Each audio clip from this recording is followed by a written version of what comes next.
Ce 13 décembre 2022, soit 2 jours avant le deuxième anniversaire de la disparition de Delphine Jubilard, une reconstitution des faits a été organisée par la justice, afin de comprendre le mieux possible comment a pu se dérouler l'ultime nuit où a été vue vivante l'infirmière de Cagnac-les-Mines, Tarn, et maman de Louis, 7 ans, Elia, 3 ans. Aucune scène de crime et aucun corps n'ont été retrouvés pour l'heure, mais pour l'accusation, beaucoup d'éléments sont à charge sur Cédric Jubilard, père des enfants de la victime et avec qui elle était sur le point de divorcer. Elle espérait même s'installer avec son amant. Le principal suspect est actuellement en détention provisoire à la maison d'arrêt de Toulouse. C'est rendu sur les lieux pour cette étape cruciale de l'enquête. Le Point, à travers la plume de la spécialiste police-justice Valentine Arama, revient sur ce moment capital de l'enquête. Maître Pressec, qui défend une des cousines proches de Delphine Jubilard, fait une remarque très forte et parle même d'un moment de vérité.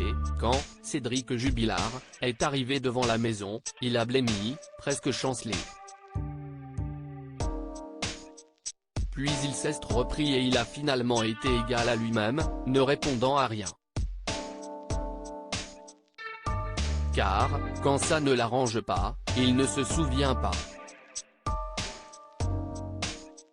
Mais cette reconstitution a permis de constater que les éléments qui pèsent contre lui sont solides et nombreux.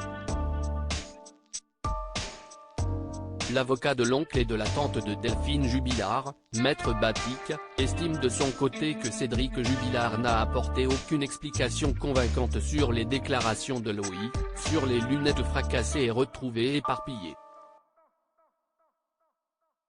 En effet, son fils est un témoin oculaire de la dispute de ses parents dans la maison lors de cette nuit fatidique, tandis qu'une expertise des lunettes de la disparue montre qu'elles ont été cassées par une force extérieure.